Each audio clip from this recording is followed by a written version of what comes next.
Hello everyone. Academics में most persistent रहने का रीज़न क्या है? तो मैं अभी पढ़ रहा था theory of motivation. Theory of motivation के अंतर आती है एक थ्योरी ऑफ एट्रीब्यूशन।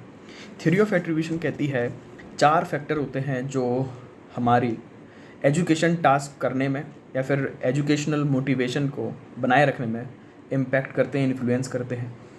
पहला फैक्टर होता है हमारी एबिलिटी। एबिलिटी मतलब है हमारी अंदर योग्यता कितनी है। ये IQ SQ से रिलेटेड है। तो समथिंग 99% आपके हाथ में नहीं रहता है आपका ability. Second one is task difficulty. Task difficulty मतलब है आपको जो टास्क दिया गया है वो कितना डिफ़िकल्ट है, वो कितना ईजी है, इस पर डिपेंड करेगा। तो ये भी एक्सटर्नल फैक्टर हो गया, वो भी आपके हाथ में नहीं है। Third point is your effort. Effort मतलब आप कितनी मेहनत डालते हो, आप कितनी मेहनत करते हो किसी चीज़ में। That is internal and unstable thing, because हम कभी बहुत ज़्यादा हार्ड वर्क कर सकते हैं, कभी कम हार्ड वर्क कर सकते हैं। तो ये सारा का सारा हमारे हाथ में है, ज़्यादातर चीज़ें एफर्ट मोस्टली हमारे हाथ में रहती है। Fourth thing is luck.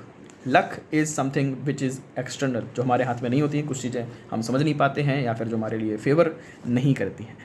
तो अगर मोस्ट परसिस्टेंट एकेडमिक रिज़ल्ट आपको चाहिए है और परसिस्टेंट तरीके से आपको पढ़ाई करनी है, तो आपको एफर्ट पर फोकस रखना पड़ेगा, क्योंकि एबिलिटी आपके हाथ में नहीं है। जो योग्यता आपकी है वो धीरे धीरे बनेगी, IQ SQ something.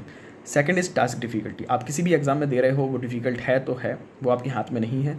Third is effort, जो आपके हाथ में है, लक आपके हाथ में नहीं है। तो एफर्ट पर अगर आप फोकस करोगे तो आप मोस्ट परसिस्टेंट रहोगे अपनी एजुकेशन में।